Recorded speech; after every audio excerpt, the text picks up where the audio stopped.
안녕하세요. 곽기영 교수입니다. 이번 시간에는 공공데이터 포털로부터 행정안전부가 제공하는 일선 행정기관의 주소와 전화번호 데이터를 읽어와서 아래 데이터 프레임 형식으로 저장을 해보도록 하겠습니다.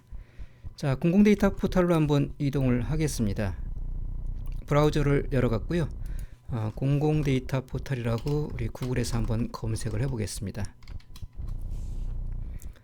그럼 data.go.kr 이 주소를 갖는 공공데이터 포털의 링크가 앞에 보이는데요. 이거를 클릭해서 들어가시면은 각종 이제 그 데이터를 여기서 국가 데이터를 우리가 찾아볼 수가 있는데요. 굉장히 유용한 데이터가 많이 있습니다.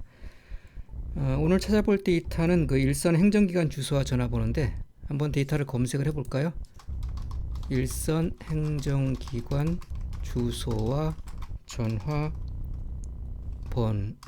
이렇게 한번 쳐보겠습니다. 네, 그럼 한 건이 지금 보이네요. 파일 데이터 한 건이 지금 보이고 있습니다. 그래서 이 한 건을 클릭을 해서 들어가 보시면은 일선 행정기관의 주소와 전화번호 데이터가 지금 CSV 형식의 파일로 제공이 되는 것을 볼 수가 있습니다. 밑에 URL이 있는데요.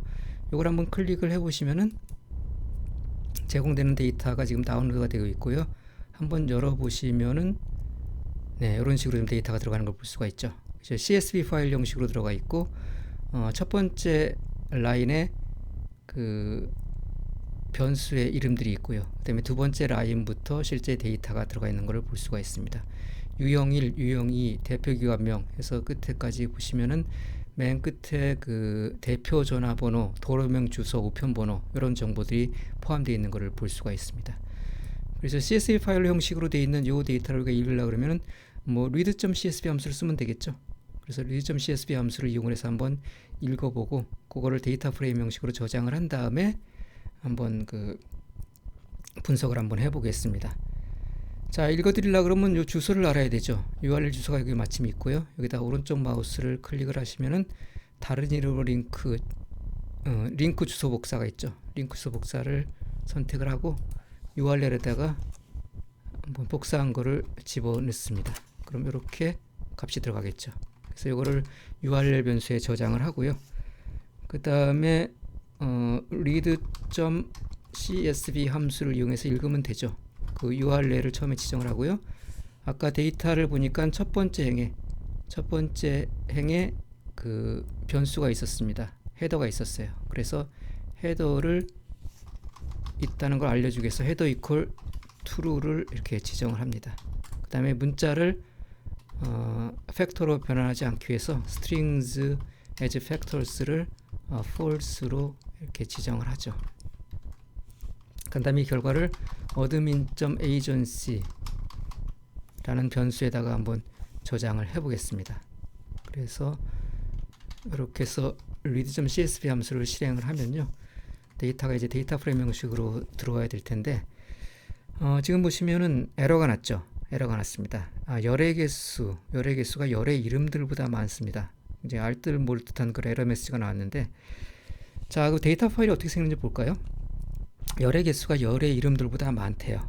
왜 저런 문제가 생겼는지 데이터 파일을 보시면은 CSV 함수이기 때문에 이제 그 각 열을 콤마로 이렇게 구분을 하고 있습니다. 그래서 첫 번째 행에 있는 그 헤더를 보시면은 콤마로 짝짝짝 구별이 되어 있죠. 도로명 주소까지 끝나는 것을 볼 수가 있습니다. 자, 근데 실제 데이터를 보시면은 콤마로 데이터들이 잘 구별이 되고 있는데요. 맨 끝에 보면은 아무런 데이터 값도 없이 그냥 콤마 두 개가 있어요. 그러니까 앞에 헤더에 도로명 주소까지가 지금 헤더인데, 도로명 주소까지가 다 데이터가 나오고 나서도 여본으로는 두 개가 더 데이터가 지금 들어와야 되는 상황이에요. 그래서 여기 열의 개수가 열의 이름들보다 많다고 하는 것은 열의 이름은 도로명 주소까지 나와 있는데 실제로 열의 개수는 그보다 지금 두 개가 더 많은 걸로 지금 얘가 지금 인식을 하는 겁니다. 그렇기 때문에 지금 얘를 읽을 때 문제가 생긴 거죠. 그래서 우리가 이제 웹사이트에서 데이터를 가져오다 보면은 뭐 이런 일이 사실은 굉장히 빈번하게 발생을 합니다. 우리가 원하는 형태대로 데이터 꼭 되어 있는 것도 아니고 항상 완벽하게 데이터가 구비되어 있는 것도 아니거든요. 그래서 항상 이러한 문제가 발생을 할 때마다 그때마다 이제 우리가 문제를 해결을 해야 됩니다. 자, 여기서 발생한 문제도 한번 해결을 해볼게요. 자, 이렇게 헤더에 있는 그 열의 개수하고 실제 데이터의 열의 개수가 다르다는 것이 문제이기 때문에 헤더를 제가 true로 해서 읽지 않고요, 헤더를 false로 해서 읽겠습니다. 헤더를 false로 해서 읽게 되면은 이 데이터 전체가 다 데이터로 들어오는 거죠. 헤더의 구분 없이. 그래서 한번 읽어보면은 어떤 식의 데이터가 들어오냐면은 false로 바꾸고 한번 읽어보면은 일단은 아무런 에러 없이 읽어드려져요. 아무런 에러 없이. 그래서 그 admin.agency의 내용물을 한번 이렇게 보시면은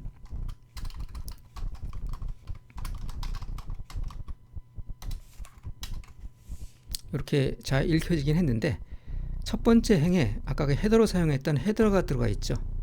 그리고 실제 데이터는 두 번째 행부터 나오는 걸 볼 수가 있습니다. 그래서 지금 요 데이터를 일단 에러 없이 읽기는 했는데 좀 전체를 좀 해야 될 필요가 있어요. 첫 번째 해야 될 일이 이 첫 번째 행을 우리가 좀 제거를 해야 되고요. 그 다음에 이 첫 번째 행이 사실은 변수명이기 때문에 저거를 우리가 복사를 해서 v1, v2, v3, v4라고 되어 있는 저 변수명 대신에 우리가 사용을 해줘야 됩니다. 그 다음에 맨 끝에 두 개 열은 사실은 값이 없는 거죠. 그래서 두 개 열도 제거를 해야 되고요. 그래서 첫 번째 행과 열의 마지막 두 개 열을 제거를 하고 첫 번째 행에 있는 것을 변수명으로 사용해야 되는 그런 전치를 하게 되면은 데이터를 깔끔하게 우리가 만들 수 있을 것 같습니다. 그런 작업을 먼저 해볼까요? 먼저 이 데이터 현재 그 다운로드 받은 저 데이터의 첫 번째 행을 제가 변수명으로 쓸 거기 때문에 그 변수명으로 쓰기 위해서 첫 번째 행을 한번 제가 별도로 추출을 해 보겠습니다. 그러면 admin.agency의 첫 번째 행만을 이렇게 추출하면 되죠. 첫 번째 행만을 이렇게 추출해서 그 cnames 인수에다가 이렇게 저장을 하게 되면 cnames 인수에는 이런 형식으로 데이터가 지금 들어옵니다. 저것이 내가 변수명으로 사용할 데이터예요. 근데 저는 지금 현재 데이터 프레임 형태로 되어 있거든요. 그래서 데이터 프레임 형태가 아니라 문자 벡터로 만들어 갖고 사용을 해야 되기 때문에 as 캐릭터 함수를 이용해서 cnames 변수 값을 한번 변환을 하게 되면은 이제 cnames는 이런 식으로 이제 벡터가 들어가죠. 그리고 저 맨 끝에 두 개는 우리가 변수명으로 쓸 게 아니기 때문에 적어도 한번 제거를 하겠습니다. 그럼 cnames에서 첫 번째부터 여덟 번째까지의 값만을 가져오겠습니다. 그래서 cnames를 보시면은 우리가 이제 변수명으로 사용할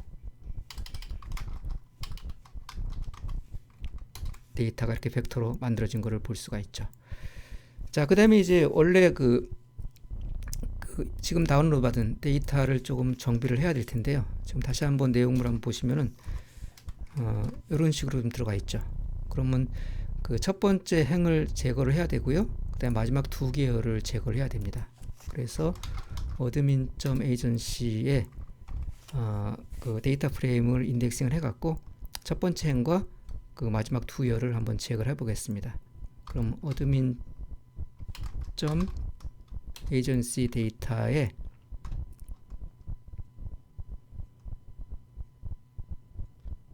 첫 번째 행을 제거를 할 거고요. 그 다음에 마지막 두 열도 제거를 할 겁니다. 그러면 마지막 두 열이 아홉 번째하고 열 번째니까 아홉 번째, 열 번째 열을 이렇게 제거를 하면 되죠. 그러면 admin.agency 그 데이터 프레임에서 첫 번째 행과 마지막 두 열이 제거된 새로운 데이터 프레임이 admin.agency 데이터에 저장이 되겠죠. 그래서 다시 한번 결과를 보시면은 이렇게 8개의 열을 갖는 그런 데이터 프레임이 만들어진 걸 볼 수 있습니다.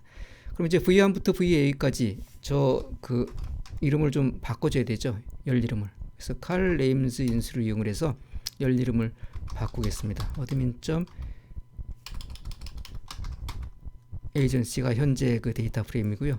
여기에 칼럼 이름을 아까 만들었던 저 cnames에 있는 데이터 값을 할당을 하면 되죠. 그럼 cnames에 있는 저 값이 저 admin.agency 데이터 프레임의 열 이름으로 사용이 됩니다. 그래서 이걸 실행을 해서 한번 다시 또 어드민.에이전시의 내용물을 보시면은 네, 이제는 깔끔하게 다 데이터가 정리된 걸 볼 수가 있습니다. 첫 번째 있었던 헤더거들이 지금 열 이름으로 정상적으로 사용이 되고 있고요. 맨 오른쪽에 두 개의 열, 사용하지 않던 두 개의 열이 제거된 그런 데이터 프레임을 얻은 것을 볼 수가 있습니다. 자, 이렇게 만들어진 이 데이터를 가지고 우리가 뭐를 한번 해볼까요? 지금 유형 1과 유형 2를 보면은 정부 일선 행정기관의 어떤 유형을 나타낸 것 같아요. 유형 1이 가장 큰 범위 같고 유형 2가 작은 범위 같습니다. 그래서 유형 1에 어떤 값들이 들어가 있는지 한번 볼까요? 유형 1에 우리나라 일선 행정조직의 단위가 유형 1에서 어떻게 우리가 사용하고 있는지를 한번 보겠습니다. unique라는 함수를 이용해 갖고 저 admin.agency의 유형 1에 들어가 있는 값이 뭐가 있는지를 한번 볼게요. 실행을 해보시면은 총 11개의 유형 1이 있네요. 검찰, 고용, 관세부터 시작을 해서 경찰까지 11개의 유형이 있습니다. 그러면 우리 요 11개의 유형별로 일선 행정기관의 개수가 분포가 어떻게 되는지 한번 볼까요? 지금 여기는 일선 행정기관의 주소와 전화번호가 있는 데이터니까 저 검찰, 고용, 관세, 법원, 경찰 이러한 행정기관별로 몇 개씩의 데이터가 들어가 있는지 한번 분포를 보도록 하겠습니다. 막대도표로 그려보면 될 것 같아요. 한번 그려볼까요? 라이브러리 함수를 이용해서 ggplot 패키지를 한번 적재를 할 거고요. 그 다음에 ggplot 함수를 이용해서 그래프를 초기화하겠습니다. 데이터로 사용할 것이 저 admin.agency 지금 막 전처리를 끝낸 데이터 프레임이 될 거고요. 그 다음에 AES 함수를 이용해서 X축과 Y축에 들어갈 데이터를 한번 매핑을 해볼게요. 지금 제가 막대도표를 한번 그릴 거니까 X축에다가는 저 유형 1을 지정을 할 거고요. 그래서 유형 1을 X축의 변수로 지정을 해보겠습니다. 그런 다음에 막대도표를 제가 그릴 거니까 geom_bar 함수를 호출하면 되죠.